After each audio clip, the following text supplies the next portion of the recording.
Shalom Sobat Maestro, jumpa kembali dengan saya Pendeta Thomas Lukiman dari Jujur Ministry. Visi dan misi dari Jujur Ministry adalah visinya melayani dengan kasih sesuai dengan perintah kerajaan Allah, menjadi perpanjangan tangan Tuhan bagi orang miskin.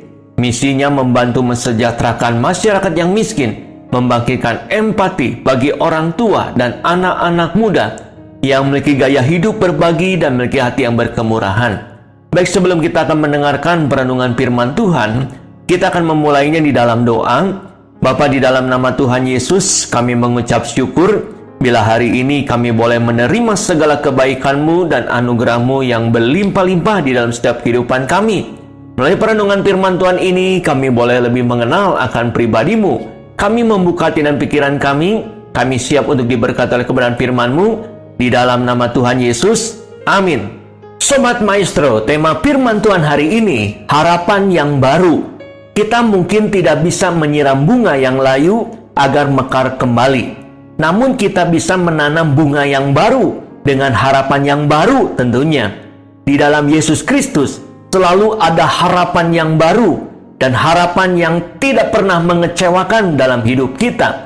Hari ini kita akan belajar bagaimana agar dalam hidup ini kita selalu memiliki harapan yang baru. Yang pertama, di dalam hidup ini, kita perlu berjalan bersama dengan Roh Kudus. Ketika kita menjalani hidup ini, janganlah melakukannya dengan sendirian. Pastikan dalam hidup kita, menjadikan Roh Kudus sebagai penuntun dalam hidup kita. Kenalilah suaranya, dan ikuti kemana Dia menuntun hidup kita. Di dalam Yohanes pasal 14, ayat 16 dan 17, Aku akan minta kepada Bapa, dan Ia akan memberikan kepadamu seorang penolong yang lain, supaya Ia menyertai kamu selama-lamanya, yaitu Roh kebenaran. Dunia tidak dapat menerima Dia, sebab dunia tidak melihat Dia dan tidak mengenal Dia. Tetapi kamu mengenal Dia, sebab Ia menyertai kamu dan akan diam di dalam kamu. Setiap orang percaya memiliki penolong, yaitu Roh Kudus, yang menyertai hidupnya selama 24 jam. Karena kasih-Nya, Dia selalu menjaga, melindungi, menuntun, menghibur, menguatkan, serta membimbing kita untuk berjalan di dalam rencana-Nya. Hidup dalam kebenaran memang suatu penderitaan bagi nafsu dan kedagingan, sebab kita tidak dapat lagi hidup semau gue. Banyak rambu-rambu yang harus ditaati agar hidup kita berkenan kepada Tuhan. Tanpa Roh Kudus, maka kita akan kehilangan payung perlindungan Tuhan. Dan patut kita ketahui bahwa iblis pun selama 24 jam mengincar setiap orang percaya untuk ditelannya, agar kita semua kehilangan keselamatan. Jagalah hidup kita sedemikian rupa, jangan sampai kita mendukakan Roh Kudus, sebab kita berada di zaman akhir. Bagaimana dunia dengan segala daya tariknya yang begitu kuat menarik hati, agar kita terkecoh jatuh ke dalam dosa, sehingga kita kehilangan keselamatan yang kekal. Yang kedua, di dalam hidup ini, kita perlu perjuangan dan kerja keras. Hidup itu ibarat sebuah pohon. Jika mau berbuah lebat, harus dipupuki dengan perjuangan dan kerja keras. Di dalam 2 Timotius pasal 2 ayat 6, seorang petani yang bekerja keras haruslah yang pertama menikmati hasil usahanya. Karakter menentukan hasil.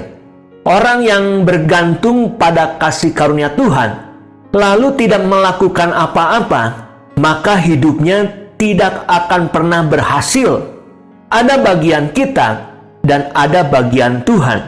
Bagian kita melakukan dan bagian Tuhan memberkati.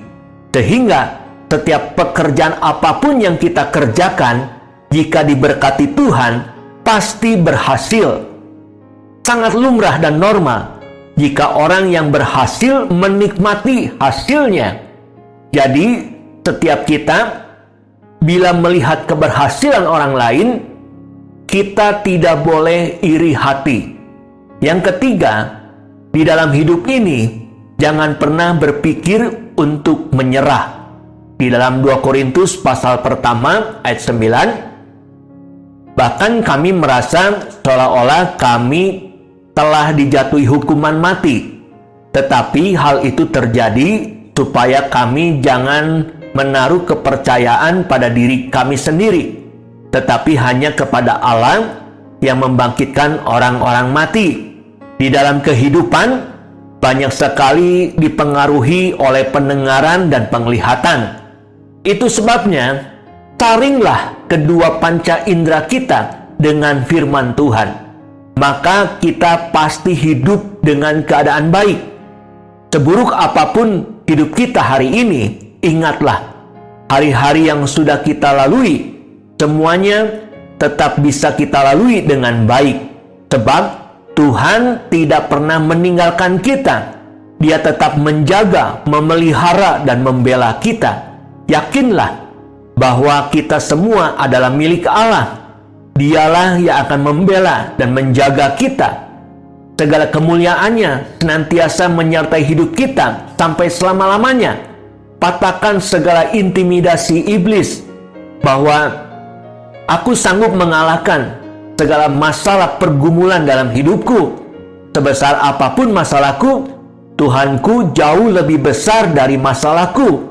Ketika dunia terasa runtuh, kehidupan begitu melelahkan, menguras pikiran, dan kita mulai putus asa, carilah Tuhan. Kesulitan apapun yang menguras kehidupan kita, jangan pernah putus asa, sebab masih ada Tuhan yang sanggup mengubahnya menjadi baik. Penderitaan dan pergumulan bukan hanya milik kita sendiri. Semua orang hidup pasti punya masalah dalam hidupnya. Perbedaannya bukan di dalam masalahnya, akan tetapi bagaimana mereka mengatasinya. Jangan ngotot dalam pergumulan, berserah kepada Tuhan, izinkan Dia membentuk dan memproses hidup kita. Berjalanlah sesuai dengan rencananya, maka yang terbaik pasti terjadi dalam hidup kita. Tuhan punya rencana yang besar atas hidup kita. Tidak ada Allah yang sehebat Dia. Percaya dan berserahlah kepadanya. Niscaya hidup kita pasti berubah menjadi lebih baik.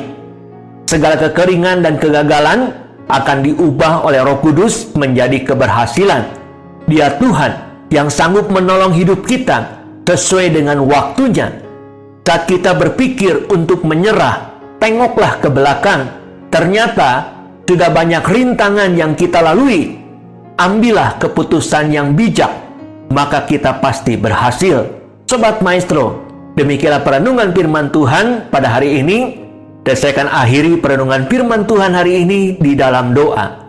Bapa, terima kasih bila hari ini kami boleh mendengarkan kebenaran firman-Mu yang menuntun kehidupan kami saat menghadapi dan menjalani realitas kehidupan ini. Hari ini kami telah belajar bagaimana agar dalam hidup ini kami selalu memiliki harapan yang baru di dalam Yesus. Yang pertama, bahwa di dalam hidup ini kami mau berjalan bersama dengan Roh Kudus. Biarlah Roh Kudus yang menuntun, memimpin kehidupan kami di dalam rencana dan kehendak Tuhan. Yang kedua, kami mau berjuang dan kerja lebih keras lagi menghadapi tantangan masalah dalam kehidupan kami. Yang ketiga, kami tidak akan pernah berpikir untuk menyerah dalam hidup ini. Kami akan tetap berjuang bersama dengan Tuhan untuk menjalani dan menghadapi apapun dalam kehidupan kami. Materaikan firman-Mu dalam setiap hati kami, agar kami menjadi pelaku-pelaku firman Tuhan yang hidup. Di dalam nama Tuhan Yesus kami berdoa dan ucap syukur. Amin. Saya Pendeta Thomas Lukiman mengucapkan terima kasih, dan Tuhan Yesus memberkati kita semua. Shalom.